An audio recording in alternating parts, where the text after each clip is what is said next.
Hello student, ಈ ಒಂದು ವಿಡಿಯೋದಲ್ಲಿ ನಾವು ನಿಮ್ಮ ಬಿಕಾಮ್ ಫಸ್ಟ್ ಸೆಮಿಸ್ಟರ್ನಲ್ಲಿ ಬರುವಂತಹ ರಾಷ್ಟ್ರೀಯ ಆದಾಯ ಅನ್ನೋ ಟಾಪಿಕ್ ಮೇಲೆ ಬರುವಂತಹ ಪ್ರಶ್ನೆಗಳನ್ನ ನೋಡೋಣ.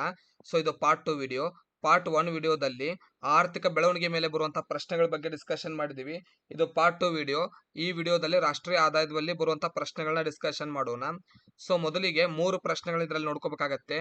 ರಾಷ್ಟ್ರೀಯ ಆದಾಯ ಅಂದ್ರೇನು, ಅರ್ಥ, ರಾಷ್ಟ್ರೀಯ ಆದಾಯ ಮಾಪನ ಮಾಡುವಾಗ ಪರಿಗಣಿಸಬೇಕಾದಂತಹ ಮೂಲ ಪರಿಕಲ್ಪನೆಗಳು, ರಾಷ್ಟ್ರೀಯ ಆದಾಯ ಮಾಪನ ಮಾಡುವಾಗ ಪರಿಗಣಿಸಬೇಕಾದ ಅಂಶಗಳು. ಅರ್ಥ, ಮೂಲ ಪರಿಕಲ್ಪನೆಗಳು, ಪರಿಗಣಿಸಬೇಕಾದ ಅಂಶಗಳು. ಈ 3ರಲ್ಲಿ ಪ್ರಶ್ನೆ ನಿಮಗೆ ಪೇಪರ್ನಲ್ಲಿ ಬರುತ್ತೆ. ಸೊ ಮೊದಲನೇದು ಅರ್ಥ ನೋಡೋಣ. ರಾಷ್ಟ್ರೀಯ ಆದಾಯ ಅಂದರೇನು? ಒಂದು ದೇಶದಲ್ಲಿ ಒಂದು ವರ್ಷದಲ್ಲಿ ವಿವಿಧ ವಲಯಗಳಿಂದ ಉತ್ಪಾದಿಸಿದ ಎಲ್ಲ ಅಂತಿಮ ಸರಕು ಸೇವೆಗಳ ಮಾರುಕಟ್ಟೆ ಮೌಲ್ಯ ಮತ್ತು ವಿದೇಶದಿಂದ ಬಂದ ಗಳಿಕೆಯನ್ನು ರಾಷ್ಟ್ರೀಯ ಆದಾಯ ಎನ್ನುವರು. ಸೊ ಒಂದು ರಾಷ್ಟ್ರ ತನ್ನ ರಾಷ್ಟ್ರೀಯ ಆದಾಯವನ್ನ ಯಾವ ರೀತಿ ಲೆಕ್ಕ ಮಾಡುತ್ತೆ ಅಂದ್ರೆ, ಒಂದು ವರ್ಷದ ಅವಧಿಯನ್ನ ಪರಿಗಣಿಸುತ್ತೆ. ಆ ಅವಧಿಯಲ್ಲಿ ತನ್ನ ವಿವಿಧ ವಲಯಗಳಿಂದ, ಸರಕುಗಳ ವಲಯ, ಉತ್ಪಾದನಾ ವಲಯ, ಸೇವಾ ವಲಯ ಅಥವಾ ಯಾವುದೇ ಇತರೆ ವಲಯ, ಸೊ ಬೇರೆ ಬೇರೆ ಕೃಷಿ ವಲಯ, ಕೈಗಾರಿಕಾ ವಲಯ, ಈ ರೀತಿ ವಲಯಗಳಿರುತ್ತೆ.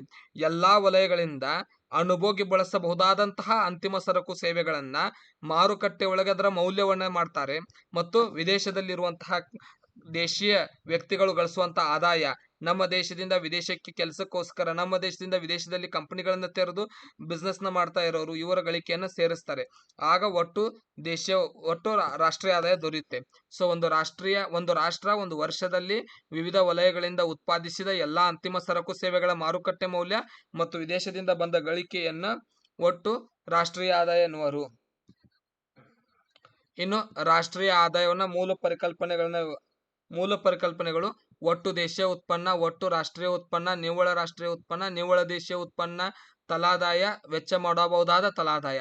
ಇವುಗಳ ವಿವರಣೆಯನ್ನು ನೀವು ಬರಿಬೇಕಾಗತ್ತೆ. ಒಟ್ಟು ರಾಷ್ಟ್ರೀಯ ಉತ್ಪನ್ನ, ಒಟ್ಟು ದೇಶೀಯ ಉತ್ಪನ್ನ, ನಿವ್ವಳ ರಾಷ್ಟ್ರೀಯ ಉತ್ಪನ್ನ, ನಿವ್ವಳ ದೇಶೀಯ ಉತ್ಪನ್ನ, ತಲಾದಾಯ, ವೈಯಕ್ತಿಕ ವೆಚ್ಚ ಮಾಡಬಹುದಾದ ವರಮಾನ. ಇವೆಲ್ಲ ಏನಿದೆಯಲ್ಲ ಆದಾಯದ ಮೂಲ ಪರಿಕಲ್ಪನೆಗಳು. ಇವುಗಳಿಗೆ ಒಂದೊಂದು 3 ಲೈನ್ ಇವುಗಳ ಅರ್ಥ ಬರೆದು ಇದ್ರ ಫಾರ್ಮುಲಾ ಇರುತ್ತೆ, ಸೂತ್ರವನ್ನ ಬರಿಬೇಕಾಗತ್ತೆ. ಇದಕ್ಕೆ ಸಂಬಂಧಪಟ್ಟಂತ ನೋಟ್ಸ್ ಬೇಕಂದ್ರೆ ಕೆಳಗಡೆ ಕೊಟ್ಟಿರುವಂತಹ ವಾಟ್ಸ್ಆಪ್ ನಂಬರ್ನ ನೀವು ಕಾಂಟ್ಯಾಕ್ಟ್ ಮಾಡೋದ್ರ ಮೂಲಕ ಪಡ್ಕೋಬಹುದು. ಇನ್ನು ನೆಕ್ಸ್ಟ್, ರಾಷ್ಟ್ರೀಯ ಆದಾಯ ಮಾಪನ ಮಾಡುವಾಗ ಪರಿಗಣಿಸಬೇಕಾದ ಅಂಶಗಳು ಯಾವುವು ಅದ್ರ ಬಗ್ಗೆ ನೋಡೋಣ. ಸೊ ಒಂದು ದೇಶ ತನ್ನ ರಾಷ್ಟ್ರೀಯ ಆದಾಯ ಮಾಪನ ಮಾಡುವಾಗ ಏನೇನು ಪರಿಗಣನೆ ತಗೋತಾರೆ? ಮೊದಲನೇದು, ಅಂತಿಮ ಬಳಕೆಯ ಸರಕುಗಳನ್ನು ಹಣದ ರೂಪದಲ್ಲಿ ವ್ಯಕ್ತಪಡಿಸಲಾಗುತ್ತದೆ. ಅಂದ್ರೆ ಅಂತಿಮ ಬಳಕೆಯ ಸರಕುಗಳನ್ನ ಮಾರುಕಟ್ಟೆ ಮೌಲ್ಯಕ್ಕೆ ಬದಲಾಯಿಸಲಾಗುತ್ತೆ. ರಾಷ್ಟ್ರೀಯ ಆದಾಯದಲ್ಲಿ ಸೇವೆಗಳನ್ನು ಕೂಡ ಪರಿಗಣಿಸಲಾಗುತ್ತೆ. ಕೇವಲ ಸರಕುಗಳಷ್ಟೇ ಅಲ್ಲದೆ ಸೇವೆಗಳನ್ನು ಪರಿಗಣಿಸಲಾಗುತ್ತೆ.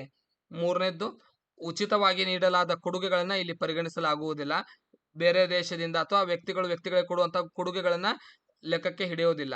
ಹಿಂದಿನ ವರ್ಷದಲ್ಲಿ ಉತ್ಪಾದನೆಯಾದ ಸರಕು ಸೇವೆಗಳನ್ನ ಪರಿಗಣಿಸಲಾಗುವುದಿಲ್ಲ. ಪ್ರಸ್ತುತ ವರ್ಷದ ರಾಷ್ಟ್ರೀಯ ಆದಾಯ ಕಂಡುಹಿಡಿಯುವಾಗ ಹಿಂದಿನ ವರ್ಷದಿಂದ ಆದಂತಹ ರಾಷ್ಟ್ರೀಯ ಆದಾಯವನ್ನ, ಹಿಂದಿನ ವರ್ಷದಲ್ಲಿ ಉತ್ಪಾದಿಸಿದ ಸರಕುಗಳನ್ನ ಪರಿಗಣನೆಗೆ ತೆಗೆದುಕೊಳ್ಳಲಾಗುವುದಿಲ್ಲ. ಇನ್ನು ಪ್ರಸ್ತುತ ಬೆಲೆಯಲ್ಲಿ ಅಥವಾ ಸ್ಥಿರ ಬೆಲೆಯಲ್ಲಿ ರಾಷ್ಟ್ರೀಯ ಆದಾಯವನ್ನು ಲೆಕ್ಕ ಮಾಡಲಾಗುತ್ತದೆ. ರಾಷ್ಟ್ರೀಯ ಆದಾಯ ಲೆಕ್ಕ ಮಾಡುವಾಗ ಪ್ರಸ್ತುತ ಅಥವಾ ಸ್ಥಿರ ಬೆಲೆಯನ್ನು ಪರಿಗಣಿಸಲಾಗುತ್ತದೆ. ಬೆಲೆ ಬದಲಾವಣೆಯಿಂದ ಆಗುವ ಲಾಭ ನಷ್ಟಗಳ ಸೇರ್ಪಡೆ ಇರುವುದಿಲ್ಲ. ಬೆಲೆ ಬದಲಾವಣೆಯಿಂದ ಅಂದ್ರೆ ಮಾರುಕಟ್ಟೆಯಲ್ಲಿ ಸರಕುಗಳಿಗೆ ಒಂದು ಬೆಲೆಯನ್ನು ಪರಿಗಣಿಸಲಾಗಿರುತ್ತೆ. ಅದಕ್ಕಿಂತ ಬೆಲೆ ಹೆಚ್ಚಾದ್ರೆ, ಅದಕ್ಕಿಂತ ಬೆಲೆ ಕಡಿಮೆ ಆದ್ರೆ ಆ ಲಾಭ ನಷ್ಟಗಳನ್ನ ರಾಷ್ಟ್ರೀಯ ಆದಾಯದಲ್ಲಿ ಲೆಕ್ಕ ಮಾಡಲಾಗುವುದಿಲ್ಲ. ಸೊ ಇದಿಷ್ಟು ನೀವು ಓದ್ಬೇಕಾಗಿರುವಂತಹ ಪಾಯಿಂಟ್ಗಳು. ಸೊ 3 ಪ್ರಶ್ನೆಗಳು ರಾಷ್ಟ್ರೀಯ ಆದಾಯದ ಮೇಲೆ ಓದ್ಬೇಕು. ಅರ್ಥ ಏನು, ಇದನ್ನ ಮಾಪನ ಮಾಡುವಾಗ ಪರಿಗಣಿಸಬೇಕಾದ ಅಂಶಗಳೇನು, ಇದರ ಮೂಲ ಪರಿಕಲ್ಪನೆಗಳು ಯಾವುವು, ಇವುಗಳನ್ನು ಓದಿದ್ರೆ ಇದರಿಂದ ಒಂದು ಪ್ರಶ್ನೆ ನಿಮಗೆ ಪೇಪರ್ನಲ್ಲಿ ಬರುತ್ತೆ. ಧನ್ಯವಾದಗಳು. ಮುಂದಿನ ವಿಡಿಯೋದಲ್ಲಿ ಮತ್ತೆ ಸಿಗೋಣ.